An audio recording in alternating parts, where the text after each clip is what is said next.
Hello friends, स्वागत है आप सभी का हमारे चैनल क्विक स्टडी में। मैं कमल बेस्ट। इस वीडियो के माध्यम से दोस्तों आपको यहाँ पर कराऊंगा लूसेंट का पार्ट नंबर 22। इससे पहले आपको 21 पार्ट में महत्वपूर्ण क्वेश्चन कराए जा चुके हैं दोस्तों लूसेंट की, जो आपके बार बार एग्जाम में पूछे जाने वाले क्वेश्चन हैं। तो आप उनको भी दोस्तों चाहें तो देख सकते हैं, क्योंकि आपके सिलेक्टेड क्वेश्चन हैं जो आपके एग्जाम में बार बार आते हैं।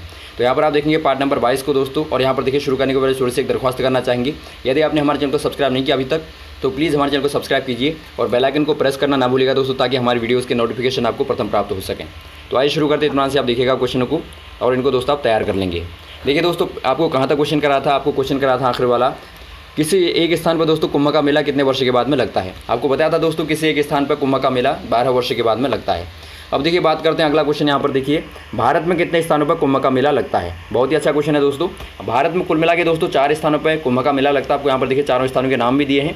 हरिद्वार में लगता है दोस्तों, जो आपका गंगा के किनारे तट पर पड़ता है। इलाहाबाद में लगता है, जो आपका गंगा यमुना का संगम है दोस्तों। और उज्जैनी क्षिप्रा नदी के किनारे में जो पड़ता है उज्जैनी में। और एक आपका नासिक, जो आपका गोदावरी तट पर पड़ता है। इसमें दोस्तों यहाँ पर देखिए खासतौर पर स्नान की प्रथा होती है दोस्तों, इसीलिए खासतौर पर आपका नदियों के किनारे आयोजित किया जाता है। अगला क्वेश्चन देखिए दोस्तों, अजंता की गुफाओं में चित्रकारी किस धर्म से संबंधित है। अजंता की गुफाएं दोस्तों आपको पता होगा हमारे इतिहास में बहुत ही पुरातन वास्तुकला का प्रतीक है दोस्तों। तो यहाँ पर आपको बताना है कि इनमें से आपका किसकी चित्रकारिता धर्म से संबंधित है। यहाँ पर देखिए दोस्तों, आपका बौद्ध धर्म से यहाँ की चित्रकारिता संबंधित है, तो बौद्ध धर्म दोस्तों आपका सही हो जाएगा। अगला क्वेश्चन देखिए दोस्तों, तेलंगाना राज्य की राजधानी कौन सी है। तेलंगाना की राजधानी दोस्तों हो जाएगी हैदराबाद दोस्तों, तो हैदराबाद आप टिक करेंगे। अगला क्वेश्चन देखिए दोस्तों, कौन सा नगर अगले 10 वर्ष तक तेलंगाना और आंध्र प्रदेश दोनों राज्यों की राजधानी रहेगा। ये दोस्तों आपका हैदराबाद ही है। यहाँ पर देखिए हैदराबाद को दोस्तों आने वाले 10 वर्षों तक दोस्तों आंध्र प्रदेश की भी राजधानी माना गया है। अब यहाँ पर देखिए दोस्तों, इसके बाद में जो आपका आंध्र प्रदेश का एक बड़ा शहर है जिसका नाम है अमरावती, उसके बाद में अमरावती को दोस्तों यहाँ की राजधानी बनाया जाएगा, ऐसा यहाँ पर अभी तक घोषणा है। तो वहाँ पर अभी अमरावती में क्या है, तैयारियाँ चल रही हैं। उसके बाद जब वो बनने लायक हो जाएगा उसके बाद वहाँ पर उसे बना दिया जाएगा। तो अभी फ़िलहाल में यहाँ पर हैदराबाद को ही दोस्तों यहाँ की राजधानी माना गया है। अगला क्वेश्चन यहाँ पर देखिए दोस्तों, भारत में कितने पिन कोड जोन हैं। पिन का मतलब आपको पता होना चाहिए दोस्तों। पिन का मतलब क्या होता है, ये आपका डाक सूचकांक होता है दोस्तों। इसके माध्यम से क्या होता है दोस्तों, एक सांख्यिकी के आधार पर किसी भी क्षेत्र की या फिर आप किसी भी एरिया की दोस्तों जांच करते हैं, पता करते हैं। आपको मान लीजिए कहीं किसी भी क्षेत्र में आप रह रहे होते हैं, तो उसका नंबर के आधार पर दोस्तों एक प्रकार से कोडिंग होती है, एक प्रकार से उस जगह का पता लगता है। तो इसे दोस्तों आप बोलते हैं पिन। तो यहाँ पर देखिए भारत में कितने पिन कोड जोन आपको हैं बताना है। यहाँ पर दोस्तों कुल मिला के आपके 9 पिन कोड जोन हैं, जिनमें से दोस्तों आपके प्रथम 8 वाले जो आपके आते हैं दोस्तों, वो आपके भौगोलिक क्षेत्र के आते हैं, शुरू वाले 8 के। और एक आखिर वाला दोस्तों आपका आता है सेना का पिन कोड जोन। तो यहाँ पर देखिए कुल मिला के आपके 9 हैं। अगला क्वेश्चन देखिए दोस्तों, भारत में डाक सूचकांक प्रणाली अर्थात पिन कोड प्रणाली का शुभारंभ कब हुआ। इसका शुभारंभ दोस्तों 1972 में हुआ। और इसका आपको महत्व हमने बता दिया कि सांख्यिकी के आधार पर दोस्तों क्षेत्रों की पहचान करना। अगला क्वेश्चन देखिए दोस्तों, भारत का सबसे बड़ा सार्वजनिक उपक्रम कौन सा है। सार्वजनिक उपक्रम मतलब दोस्तों जहाँ पर आपके सर्वाधिक कर्मचारी हैं दोस्तों, उद्योग है, ये दोस्तों भारतीय रेल हो जाएगा। भारतीय रेलवे में दोस्तों सर्वाधिक उपक्रम है। और यहाँ पर दोस्तों यहाँ पर देखिए वर्तमान में यदि आप बात करें तो लगभग 13 लाख से दोस्तों ऊपर कर्मचारी रेलवे में दोस्तों कार्य करते हैं। अगला क्वेश्चन यहाँ पर देखिए दोस्तों, भारत और पाकिस्तान के बीच में चलने वाली रेलगाड़ी कौन सी है। दोस्तों यहाँ पर देखिए जो भारत और पाकिस्तान के बीच में चलने वाली रेलगाड़ी है उसका नाम क्या था आपको बताना है। ये दोस्तों यहाँ पर देखिए एक समझौता एक्सप्रेस है और एक थार एक्सप्रेस दोस्तों। तो समझौता व थार आपकी हो जाएंगी। अगला क्वेश्चन देखिए दोस्तों, भारत में प्रथम विद्युत रेल कब चली। भारत में दोस्तों प्रथम विद्युत रेल 1925 को चली। इसका नाम है दोस्तों डेक्कन क्वीन। तो ये भी आपका कोई हो सकता है क्वेश्चन में आपका नाम भी आए, तो आप याद रखेंगे। अगला क्वेश्चन देखिए दोस्तों, आपको बताना है भारत में कुल रेल मार्ग की लंबाई कितनी है। दोस्तों यहाँ पर देखिए भारत में कुल रेल मार्ग की लंबाई वर्तमान में दोस्तों आपकी लगभग 67,415 किलोमीटर है दोस्तों, 67,415। तो आप याद रखेंगे इतने किलोमीटर दोस्तों यहाँ पर आपकी वर्तमान में लगभग लंबाई है। अगला क्वेश्चन देखिए दोस्तों, भारत की सबसे लंबी रेल सुरंग कौन सी है। भारत की सबसे लंबी रेल सुरंग हो जाएगी दोस्तों पीर पंजाल सुरंग, जो आपकी जम्मू कश्मीर में पड़ती है। तो पीर पंजाल आपकी सही हो जाएगी। अगला क्वेश्चन देखिए दोस्तों, क्षेत्रफल की दृष्टि में भारत का सबसे बड़ा जिला कौन सा है। यहाँ पर देखिए दोस्तों लद्दाख लिखा, ये आपका गलत हो जाएगा, क्योंकि सबसे बड़ा जिला जो आपका आता है दोस्तों एरिया की दृष्टि में, क्षेत्रफल की दृष्टि में, वो दोस्तों आपका कच्छ आता है, जो आपका गुजरात में पड़ता है। कच्छ आपका हो जाएगा दोस्तों, इसका जो एरिया है लगभग वो आपका 45,662 वर्ग किलोमीटर है। क्या है दोस्तों, आप याद रखेंगे 45,652 वर्ग किलोमीटर लगभग आपका हो जाएगा। तो इतनी दोस्तों इसकी यहाँ पर कच्छ की हो जाएगी। उसके बाद पड़ता है दोस्तों आपका लेह अर्थात जो आपका लद्दाख में पड़ता है दोस्तों लेह ज़िला। और उसके बाद में आपका आता है जैसलमेर, जो आपका राजस्थान में पड़ता है। तो ये मुख्य दोस्तों 3 बड़े ज़िले हमारे देश के हैं, इनको आपको याद रखना है। और वैसे दोस्तों यदि आप जनसंख्या की दृष्टि में देखेंगे तो महाराष्ट्र का दोस्तों ठाणा ज़िला सबसे बड़ा है, जहाँ पर लगभग 1.1 करोड़ दोस्तों जनसंख्या यहाँ पर है, पॉपुलेशन है। तो आप याद रखेंगे महाराष्ट्र का ज़िला दोस्तों। अगला क्वेश्चन यहाँ पर देखिए दोस्तों, कौन सा महाद्वीप पूर्णतः हिमाच्छादित अर्थात दोस्तों हिम से आच्छादित मतलब हिम से बर्फ़ से ढका हुआ है? ये दोस्तों अंटार्कटिका महाद्वीप हो जाएगा, जो पूर्ण रूप से दोस्तों बर्फ़ से ढका रहता है। अगला क्वेश्चन देखिए दोस्तों, पृथ्वी तल पर कितने प्रतिशत भाग पर महाद्वीप का विस्तार अर्थात भूभाग फैला हुआ है दोस्तों पाया जाता है? दोस्तों यहाँ पर देखिए, यदि हम भूभाग की बात करें दोस्तों पृथ्वी पर लगभग दोस्तों आपका 29.2% लगभग भाग आपका हो जाएगा जो आपका भूभाग विस्तार में पाया जाता है। और दोस्तों आपका लगभग 71% दोस्तों क्या है, आपका जलीय भाग पाया जाता है दोस्तों। अगला क्वेश्चन देखिए दोस्तों, भारत व बांग्लादेश के बीच में विवाद किन द्वीपों पर है? दोस्तों यहाँ पर देखिए, भारत और बांग्लादेश के बीच में दोस्तों मध्य में विवाद किन द्वीपों पर है आपको बताना है। द्वीप का मतलब आपको पता होगा दोस्तों, द्वीप एक ऐसा स्थान होता है दोस्तों जो आपका चारों ओर से ज़मीन से घिरा होता है, बीच में आपका पानी होता है, बीच में पानी होगा दोस्तों, चारों ओर से क्या होगा, ज़मीन होगी। तो ऐसे आपको द्वीपों का नाम बताना है जिनके आधार पर बांग्लादेश और भारत में विवाद है। ये दोस्तों आपके यहाँ पर हो जाएगा एक कच्छातीव द्वीप और दूसरा हो जाएगा दोस्तों आपका न्यूमूर का द्वीप। तो इन दो द्वीपों में दोस्तों यहाँ पर विवाद है। अगला क्वेश्चन देखिए दोस्तों, भारत का उत्तर से दक्षिण तक विस्तार कितना है? भारत का उत्तर से लेकर दक्षिण तक का विस्तार आपको बताना है दोस्तों कितना हो जाएगा। ये लगभग दोस्तों आपका 3214 किलोमीटर है। तो आपका याद रखेंगे आप 3214 किलोमीटर। अगला क्वेश्चन देखिए दोस्तों, भारत के मानक समय और ग्रीनविच समय में कितना अंतर है? बहुत ही अच्छा क्वेश्चन है दोस्तों, बार बार आता है।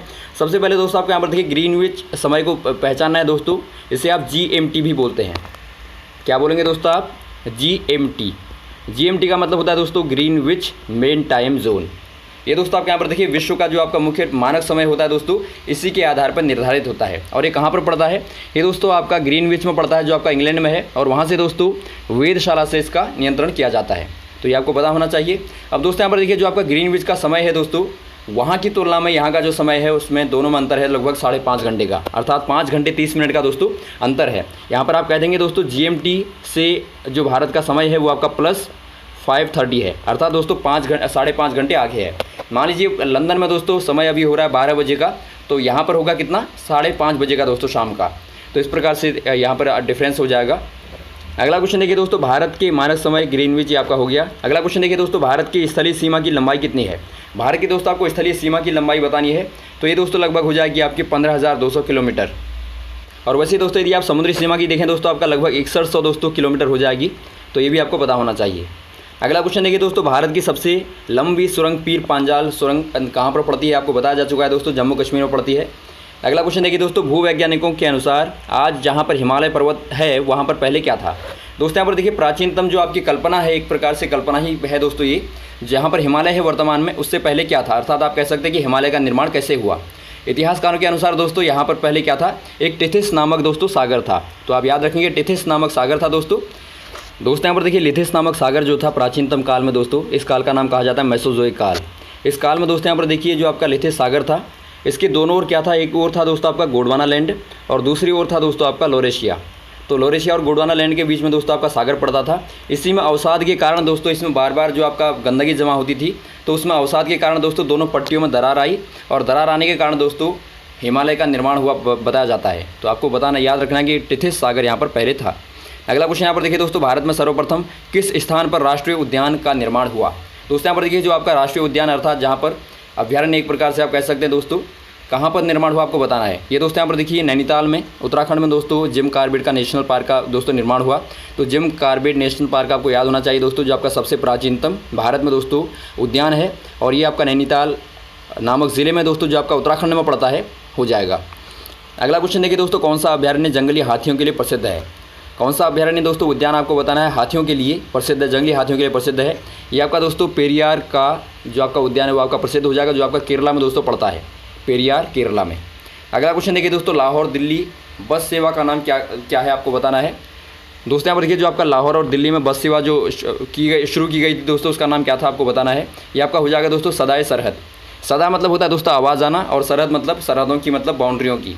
तो सदाए सरहद इसका नाम है, उर्दू का लफ्ज़ है। अगला क्वेश्चन देखिए दोस्तों, कोयले की सर्वोच्चतम किस्म कौन सी वाली होती है? दोस्तों आपको बार बार बताया जा चुका है कि कोयले 4 प्रकार के मुख्य रूप से होते हैं दोस्तों। इनमें से जो आपका टॉप का कोयला होता है वो आपका एंथ्रेसाइट कहलाता है। अब यहाँ पर देखिए दोस्तों इनका विभाजन किसके आधार पर होता है? इनका विभाजन दोस्तों कार्बन की मात्रा के आधार पर होता है, अर्थात दोस्तों जिनमें जितना ज़्यादा कार्बन होगा वो उतना प्योर होगा। अब यहाँ पर देखिए जो आपका एंथ्रेसाइट होता है दोस्तों, इसमें लगभग 95% कोयला होता है, कार्बन होता है, तो इसीलिए दोस्तों इसे आप प्योर कोयला कहते हैं। अगला क्वेश्चन देखिए दोस्तों, सिंधु घाटी सभ्यता में एक बड़ा स्नानागार कहाँ पर मिला है। दोस्तों यहाँ पर देखिए स्नान गृह जो आपका होता है, जो जहाँ पर नहाने का गृह होता है, तो वो दोस्तों यहाँ पर देखिए सिंधु घाटी सभ्यता में कहाँ पर मिला आपको बताना है। सिंधु घाटी सभ्यता दोस्तों आपको पता होगा हमारे जो भारत की प्राचीनतम सभ्यताओं में से जो आपका जिनके अवशेष हमें प्राप्त होते हैं दोस्तों, जिनके हमें प्रमाण प्राप्त होते हैं, उनमें सबसे प्राचीनतम सभ्यता हमारे देश की दोस्तों सिंधु घाटी की सभ्यता है, जो सिंधु घाटी के तट पर बसी हुई है। इससे दोस्तों आप हड़प्पा सभ्यता भी बोलते हैं। तो यहाँ पर देखिए दोस्तों आपका स्नानागार जो आपका मिला है वो आपका मोहनजोदड़ो में मिला है, जो वहीं की दोस्तों एक जगह का नाम है। अगला क्वेश्चन देखिए दोस्तों, आपको बताना है ऑपरेशन फ्लड कार्यक्रम के सूत्रधार कौन थे। अर्थात दोस्तों ऑपरेशन फ्लड जो आपका है उसके शुरुआतकर्ता कौन माने जाते हैं, आपको बताना है। सबसे पहले दोस्तों आपको पता होना चाहिए ऑपरेशन फ्लड होता क्या है। ऑपरेशन फ्लड होता है दोस्तों डेयरी उद्योग को बढ़ावा देने वाला एक प्रकार का आंदोलन कह सकते हैं आप दोस्तों, एक क्रांति कह सकते हैं। तो इसके माध्यम से दोस्तों दुग्ध उत्पादन को बढ़ावा दिया गया। तो ऑप्शन नंबर आपका यहाँ पर देखिए दोस्तों, जो आपके शुरुआत करता है वो आपके हो जाएंगे डॉक्टर वर्गीस कुरियन दोस्तों। तो डॉक्टर वर्गीस कुरियन हो जाएंगे, आपको याद रखना है। और इसकी शुरुआत की गई थी दोस्तों 1970 में। इसका उद्देश्य क्या था दोस्तों, मुख्य रूप से जो आपके दुग्ध उत्पादन है उसको बढ़ावा देना और दोस्तों ग्रामीण दुग्ध उत्पादन सहकारी समितियों का निर्माण करना। आपको पता होगा दोस्तों हमारे ग्रामीण इलाकों में इस प्रकार की सुविधाएं नहीं थी। यदि कोई व्यक्ति दूध को बेचना चाहे तो बेच सकता है। तो ये दोस्तों आपका बाद में शुरू किया गया। इसी के आधार पर दोस्तों छोटे छोटे क्षेत्रों को बड़े बड़े महानगरों से दोस्तों जोड़ा गया। तो इसके बाद में डेयरी उद्योग को बढ़ावा दिया गया। तो यही दोस्तों मुख्य उद्देश्य हो जाएंगे। अगला क्वेश्चन देखिए दोस्तों, रबी की फसलों की बुआई का समय क्या होता है। रबी की फसलें दोस्तों आपको पता होगा जिनमें आपके पतले अनाज आते हैं दोस्तों, खासतौर पर आपका गेहूँ आता है। तो ये दोस्तों आपके यहाँ पर देखिए खरीफ की फसल के बाद में आता है। अब यहाँ पर देखिए इसका समय जो आपका होता है दोस्तों अक्टूबर नवंबर दिसंबर का होता है, या फिर आप मुख्य रूप से दोस्तों नवंबर दिसंबर कह सकते हैं मुख्य रूप से। और कटाई का समय होता है दोस्तों मई जून में इसकी कटाई हो जाती है। और इसके बाद में दोस्तों आपका नंबर आता है खरीफ की फसल का। और खरीफ की फसल में दोस्तों मोटे अनाजों की बुआई की जाती है दोस्तों, जैसा कि मक्का जो चना हो गया। तो अभी का जो समय है दोस्तों आपका जो अभी मई जून का है, ये आपका दोस्तों हो जाएगा खरीफ की फसल की बुआई का। आपको 6 महीने का अंतराल याद रखना है दोस्तों। 6 महीने के बाद में रबी के बाद में खरीफ आएगी और खरीफ के बाद में रबी आएगी। अगला क्वेश्चन देखिए दोस्तों, भारतीय इतिहास में बाजार मूल्य नियंत्रण पद्धति की शुरुआत किसने की। दोस्तों यहाँ पर देखिए अर्थव्यवस्था का महत्वपूर्ण क्वेश्चन है दोस्तों। भारतीय इतिहास में बाजार के मूल्य पर जो आपका नियंत्रण होता है दोस्तों, उसकी शुरुआत किसने की आपको बताना है। ये दोस्तों अलाउद्दीन खिलजी हो जाएंगे, जिन्होंने दोस्तों बाजारी मूल्य नियंत्रण पद्धति की शुरुआत की।